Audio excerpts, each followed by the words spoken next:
The body was already decaying. It had been buried with honours 2 years earlier, but that didn't matter.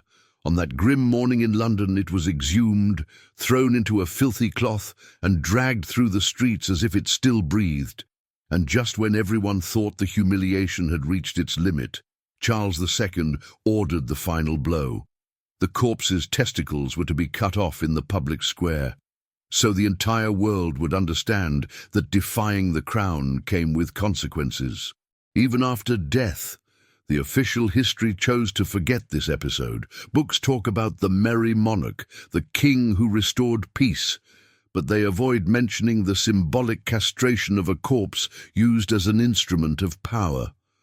Before we begin, if you, like me, are drawn to true stories that challenge what the history books say, subscribe now so you don't miss the next chapters. And tell me in the comments, which country are you watching this video from? I always read them. He was born destined to rule. In the golden cradle where Charles Stuart was placed, every detail spoke of power. The hands that held him were careful not out of affection, but out of fear of royal blood. He was the firstborn son of King Charles I and Queen Henrietta Maria, a French Catholic in Protestant England, a boy with the world at his feet, and enemies already watching. The palace where he grew up was far too quiet for a child. Carpets muffled footsteps, servants avoided eye contact, and conversations stopped when he entered the room. Charles learned early to hear what wasn't being said. Something was off. The air was thick with tension. Prayers increased, commands decreased. Outside, the people murmured, and England, though still kneeling, was already sharpening its swords. At age 8, he heard his parents whispering about money and defiance. At 9, he heard about the threat of Parliament. At 10, he was rushed out of the East Wing when protesters tried to invade the palace gardens. At 11, he learned what civil war meant. And at 12, he saw enemy troops march against his father. At that age, other boys are afraid of monsters, the dark, or being alone. Charles had to face the possibility of seeing his father beheaded. He still slept with storybooks, but by day he had to grasp that the king, the man who blessed him each night, was being called a tyrant in the public square, and that the crown, once gleaming with glory, now bore cracks no ceremony could hide. Charles's childhood was no straight path, it was a minefield. Each month, more allies vanished. Each diplomatic visit became a political survival attempt. Every gesture by the king seemed more desperate than regal. The boy learned far too soon that a throne protects no one.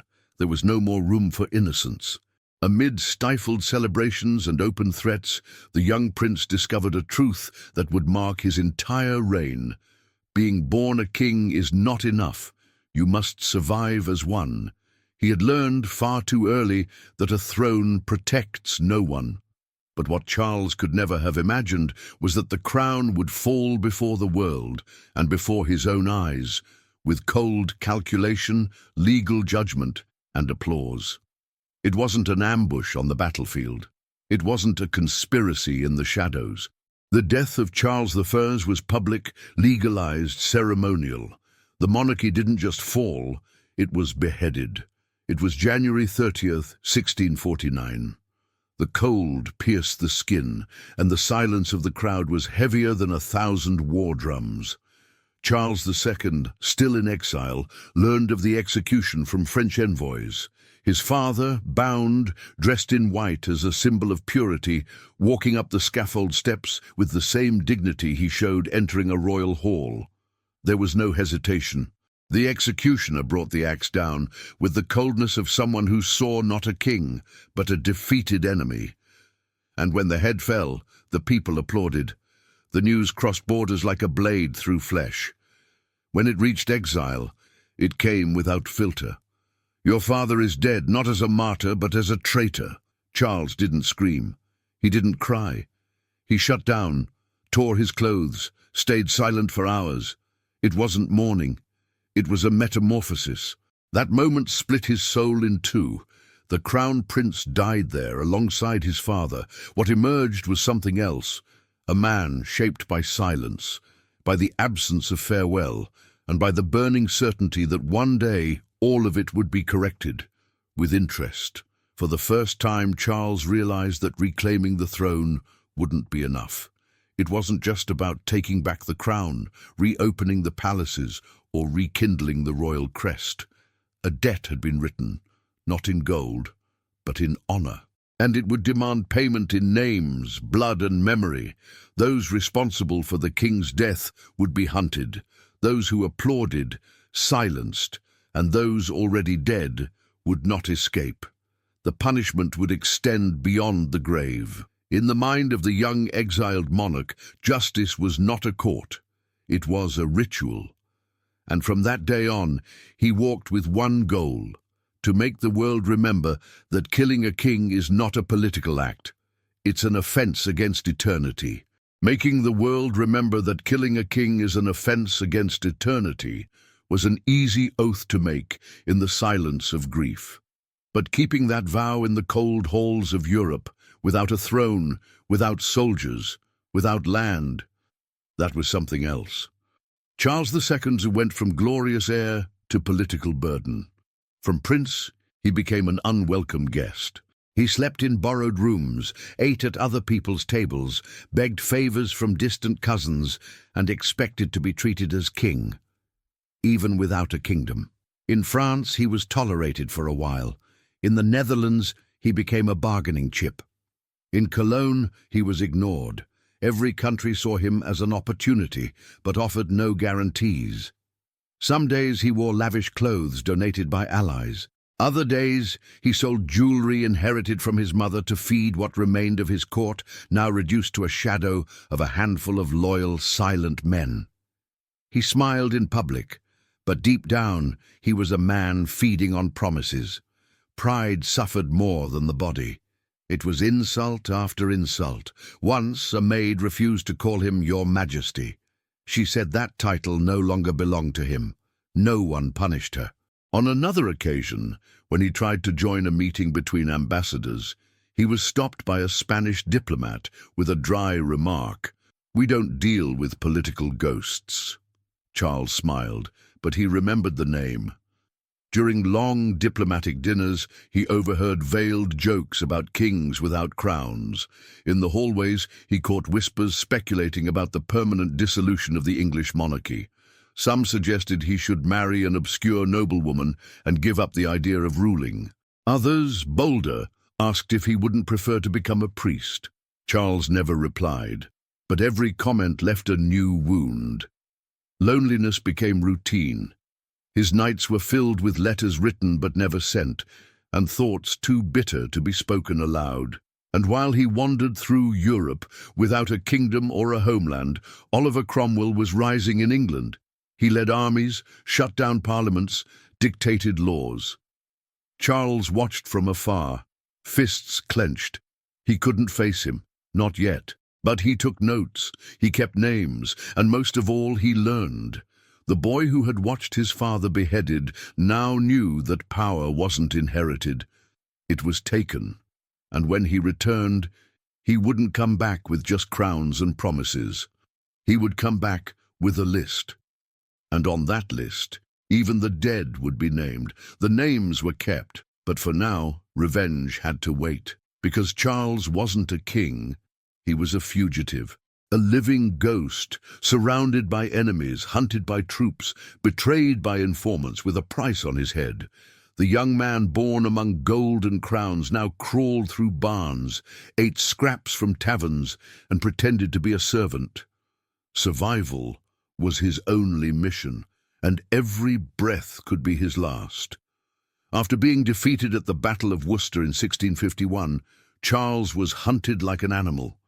Cromwell wanted him dead. Soldiers were ordered to search villages, break into homes, and interrogate peasants. No one was allowed to give him shelter. Posters with his face were nailed in churches, markets, and inns. The reward for his capture was enough to turn a farmer into a landowner.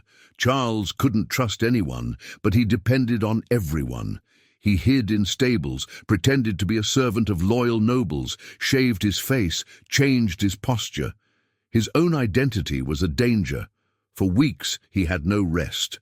He slept with one eye open and a racing heart, fearing every creak on the wooden floor might be a traitor's step. It was during this time that he experienced one of the most defining moments of his journey, the night he took refuge in a tree. Surrounded by soldiers, with the fields swept and trails blocked, the only option was to climb into the branches of an oak and wait. There, among damp leaves and twisted limbs, he stayed for hours, watching the men who wanted to kill him pass, just below. The wind blew, the dogs sniffed, and he clung to the wood as if he were part of it. There was no glamour, no honor, only the instinct to stay alive. For someone born surrounded by servants and reverence, that moment was more than an escape. It was a break from everything he knew. That night Charles didn't survive by luck, but by choice.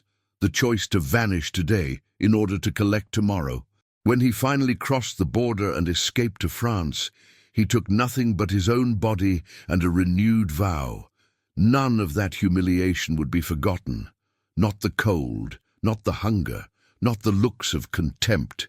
Every gesture, every silence, every betrayal would be remembered, because the man who climbed down from that tree was no longer just an exiled heir. He was a hunter waiting for the right moment. The triumphant return was only the beginning. Charles II knew how to smile at the people, wave to the crowds, and promise reconciliation. But inside, the king wasn't in a hurry. He had a memory. The crowd shouted, "Long live the king," but he heard something else.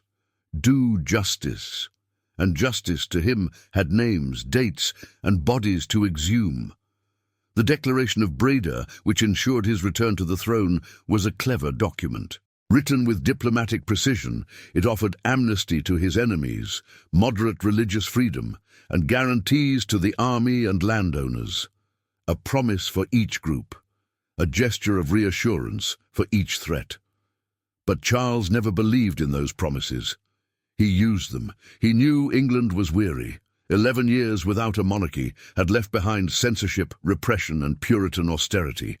The people wanted music, theatre, parties. They wanted to forget the spilled blood. Charles gave them all of that, but never forgot his fathers. Behind the curtains of power, another text was circulating, one not publicly signed, but etched in his mind since exile, the list of regicides, the men who judged, condemned, and executed Charles I. They would not be forgiven, no matter what the official declaration said. Amnesty was for the repentant, the neutral, the silent, but not for those with royal blood on their hands. Of the 59 who signed the king's death sentence, many had already died or fled, but about 30 were still on English soil. Charles didn't hunt them down immediately. He waited. He watched, and when the dust of celebration settled, he ordered the trials to begin. Parliament hesitated. Some feared reigniting the civil war. Others recalled the promise of amnesty. But Charles stood firm, not with shouting, with strategy. He chose symbolic targets, the most visible, the most frequently cited in records, and he made it clear that forgiveness had limits. 10 men were sentenced to death, not for revenge, they claimed, but for historical justice. Others were imprisoned, exiled, silenced. The message was clear. The king had returned, but he had not forgotten. As the orders were signed, Charles kept a calm face. He strolled through the gardens, hosted banquets, handed out titles. But every act of kindness hid a deeper conviction. Those who had toppled the crown would pay, even if they had been buried for years. The buried would pay. But first, he had to begin with the living. Charles II was not an impulsive executioner. He was a strategist, and he knew that if revenge was too blatant, it would seem cruel. But if it was too subtle, it would seem weak. Balance required calculation and spectacle. The first executions didn't happen in secret. On the contrary, they were staged as public events, carefully choreographed. The people were invited to watch. The chosen sites were the same ones used to punish traitors to the crown. The ritual was old, but now it had a new purpose, to mark the beginning of a new era. The accused were brought to trial with the full weight of legality. They were given the right to a defense, but their fate was already sealed. None would escape the final sentence. The charges? High treason, regicide, subversion of divine order. The judges? Appointed by the king himself, and the verdict was always death. But not a quick death. The executions followed the ritual reserved for England's traitors. First came the hanging, but the bodies were cut down before death could fully set in, so they could witness their own end. Then came the cuts. Their entrails were removed and burned before their still conscious eyes. Finally, decapitation. Blood flowed in the public square. The crowd screamed, some applauded, others cried, and Charles watched from a distance, without blinking. Among the executed were names like Thomas Harrison and John Jones, men who had actively taken part in condemning his father. Each of them knew, as they climbed the scaffold, that there would be no mercy. Their final words ranged from confession to silence to despair. None changed the outcome. Meanwhile, Charles kept his public image untarnished. He continued hosting banquets, granting titles, and posing for portraits beside his dogs. England saw him as a peacemaker. But between the lines, the real project was unfolding. To restore the monarchy, not just with a crown, but with fear. Each execution was a reminder. The king may have been killed once, but now the throne breathes and bites.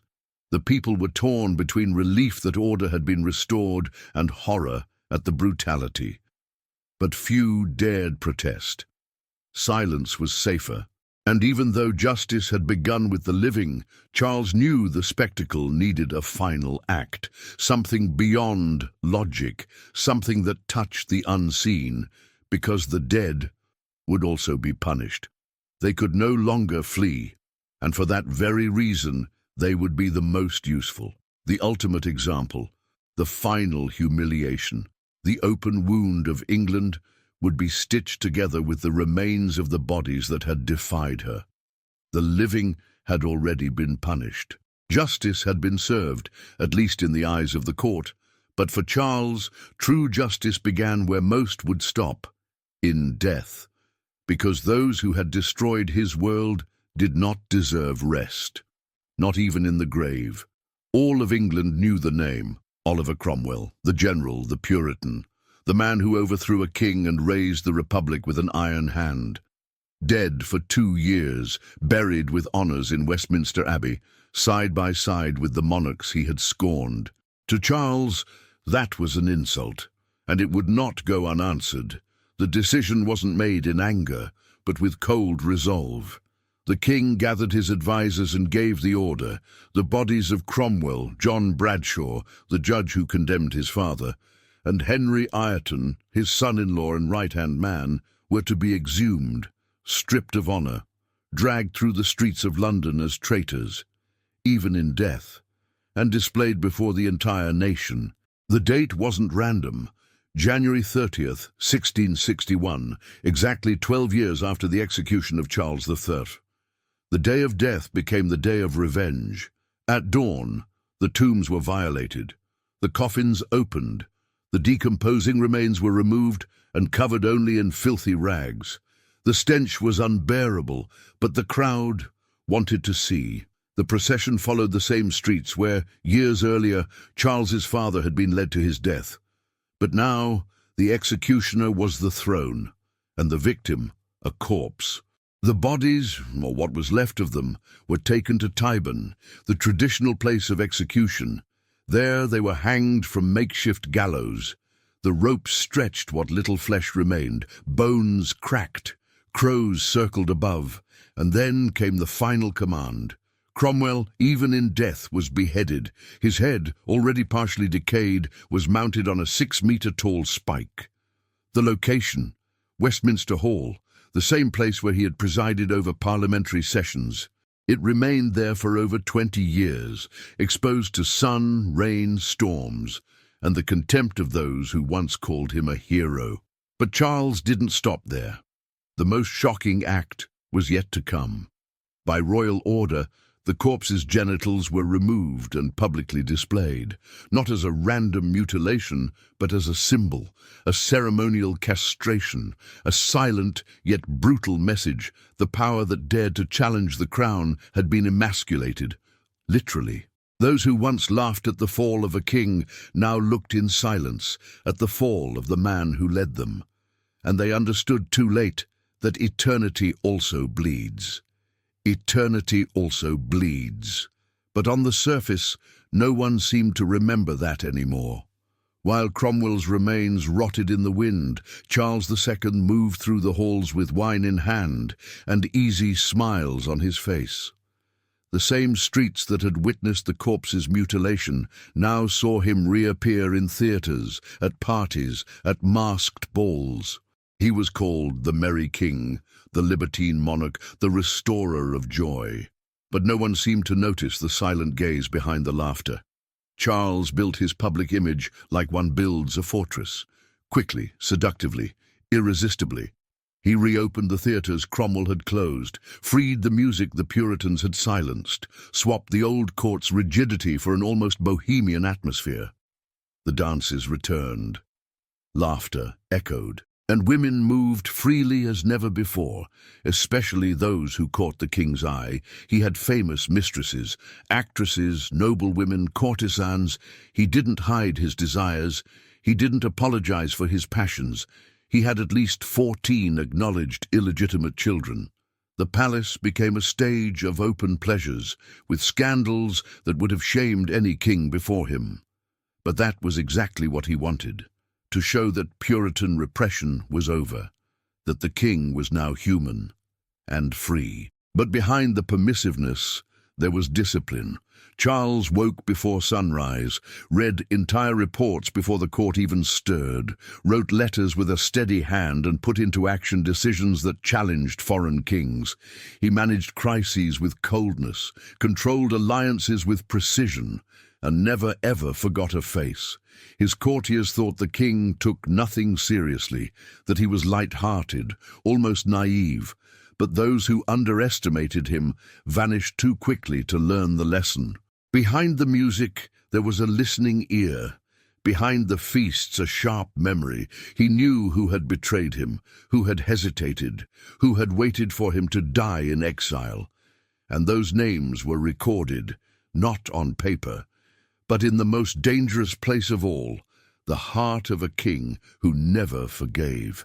The contrast was unsettling.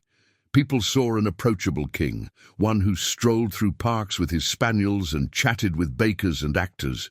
But none of them knew that this same man had ordered corpses to be mutilated for revenge, that his laughter was often just a frame for an ancient hatred, restrained and carefully hidden beneath French perfumes and scarlet velvet. Charles II entertained the world, but what he knew best was how to watch in silence and punish in silence. Charles II entertained the world, but what he knew best was how to watch in silence and punish in silence. Few understood that all that lightness was in fact a shield, armor built from scars, because the king, who now seemed to mock his own court with his sharp jokes and carefree gestures, still carried within him the memory of the boy who had to crawl across Europe, hiding in 17 different places, sleeping in fear of betrayal. Yes, he smiled, but what he didn't say out loud was even more important. Never again. Never again will I run. Lie, that was the phrase he repeated most to his advisors when they pressured him into risky decisions. Never again would he sleep in borrowed beds. Never again depend on the charity of distant cousins. Never again hide in trees or disguise himself as a servant. The monarchy to him wasn't just a system of government, it was personal armor against humiliation. That's why, while the people saw a hedonistic king in Charles, He acted behind the scenes like a paranoid survivor. He made political decisions based on traumatic memories. He accepted uncomfortable agreements with France. He tolerated silent enemies in Parliament, not out of cowardice, but pragmatism. Every concession was a way to keep the ground solid under his feet. During the Great Plague of 1665, everyone expected him to flee London like the nobles usually did. But he stayed. He walked among the infected, showed his face amid the despair, and his popularity grew. It wasn't heroism, it was a declaration, a living reminder that the Charles who once ran had died. Now he faced everything, standing, even if bleeding inside. In the next crisis, the Great Fire of 1666, he acted with the same composure. He took control of operations, supervised the firefighters, gave orders calmly. Accounts say he never lost his composure, not even when watching entire neighborhoods turn to ash, because losing control, for him, meant reliving the past, and that he would never allow. Behind every choice was the same fear, returning to that state of exile, scorn, and invisibility. Being king was no longer an inheritance. It was a personal commitment. Staying on the throne meant preserving his dignity, and keeping the crown firmly on his head was his way of telling the world every single day, "You brought me down once, but now I am the ground beneath you." Keeping the crown firmly on his head was his way of saying, "You brought me down once, but now I am the ground beneath you." And as the ground, Charles II chose what would be stepped on and what would be buried. The official history turned him into a symbol of stability, the king who restored the monarchy, the sovereign who brought joy back to England, the patron of the arts, of science, of diplomacy, and all of that is true, but it's not the whole truth, because where there should be a monument to his revenge, there is only silence. No plaque mentions that he ordered corpses to be unearthed. No line in school books speaks of Cromwell's ceremonial castration. Most accounts skip directly from exile to the celebration of restoration, as if nothing dark happened along the way. Charles II was gradually turned into a palatable figure. His image was polished, softened, edited to fit the mold of a king that history could admire without discomfort. And that wasn't an accident. It was intentional. Charles himself helped erase it. He chose not to leave written records of his cruelest orders. He gave verbal instructions, worked behind the scenes. He preferred that the humiliation of his enemies remain etched in the memory of the crowds, not in official documents. He knew that time washes the hands of those who rule wisely, and that silence is often power's greatest ally. The court learned from him.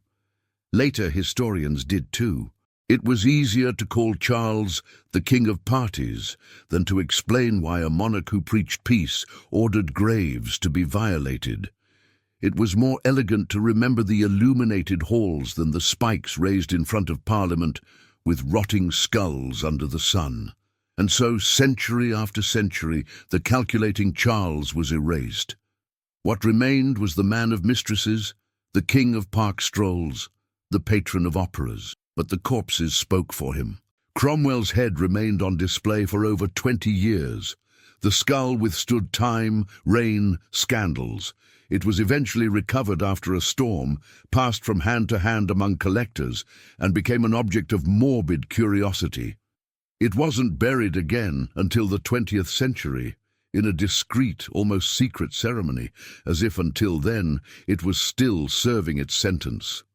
Charles II understood the power of narrative, and he shaped his own with surgical precision. He erased the shadows with light, and let the cruelty be remembered only where it mattered, in the memory of those who would never again dare to challenge the throne. Charles II shaped his own narrative with surgical precision. He erased the shadows with light, and let the cruelty be remembered only where it mattered, in the memory of those who would never again dare to challenge the throne. But what he left behind wasn't just a warning. It was a new model, The monarchy that emerged after his restoration was no longer the one his father had commanded, rigid, distant, sustained by a blind doctrine of divine right.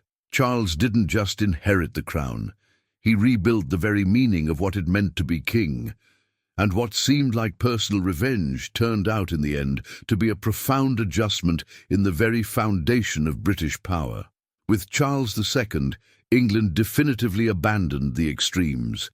The pure absolutism that had dragged Charles I to the scaffold no longer worked, and Cromwell's radical republic had proven just as destructive. Between these two abysses, Charles walked with balance, not out of idealism, but for survival.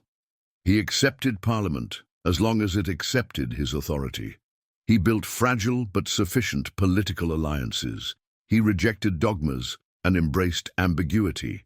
He signed official documents in the morning and whispered to French diplomats about secret treaties at night. His skill lay in avoiding attachment to any ideology. He was king when he needed to be, and human when it suited him.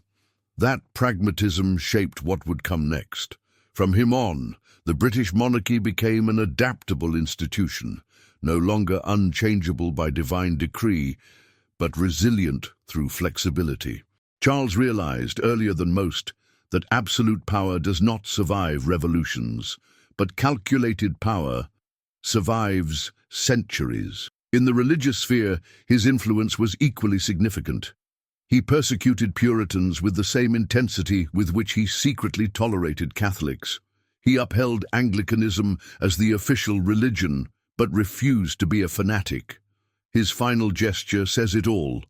On his deathbed, he quietly converted to Catholicism, a personal decision, belated and deeply symbolic. He didn't want a religious war. He wanted lasting peace, and if that peace required contradiction, he accepted the price. Even the aesthetics of power changed. Charles popularized portraits with decorative armor, extravagant wigs, theatrical poses. His body became a symbol of stability and continuity, something neither his father nor his executioners had managed to convey. In public memory, he became the king who walked among the people. But at his core, he was the king who understood that walking was more useful than imposing. He didn't just take revenge on Cromwell, he avenged his own humiliation. And in doing so, he reinvented the monarchy as an entity capable of surviving modernity. Charles II was not just the restorer, he was the architect of a new pact between king and people, between past and future. And that pact, though sealed in blood and silence, still lives on. Charles II was not just the restorer, he was the architect of a new pact, between king and people, between past and future, and that pact, though sealed in blood and silence, still lives on. But the story we've just told is rarely told this way.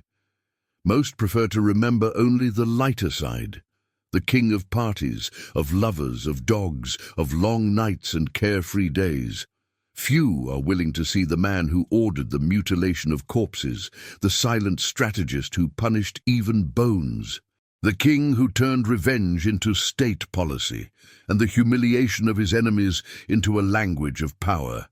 It's easier to laugh at the merry monarch than to face the fact that the British monarchy only survived because someone like him had the courage to get his hands dirty. He didn't just restore the throne, he restored authority through fear, through memory, and above all, through carefully planned forgetting. Because Charles II did win, but he won at a cost few dare to measure. Costs buried with the bodies of his enemies, costs written between the lines of records that never made it into school books. And maybe, in the end, that's the greatest lesson. Power is not what is told, it's what is chosen to be forgotten. Now tell me honestly, had you ever heard this story before? Did you know that an English king ordered in a public square the symbolic mutilation of the crown's greatest enemy, even after he was dead? If this revelation struck you, made you think differently about what justice is, about what revenge means, or about how history is shaped by those who survive it, then you're in the right place. Subscribe now so you don't miss the next episode, because in the next video, we're going to show you the other side of another dark story.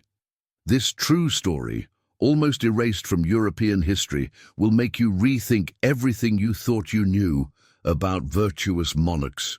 You won't want to miss it.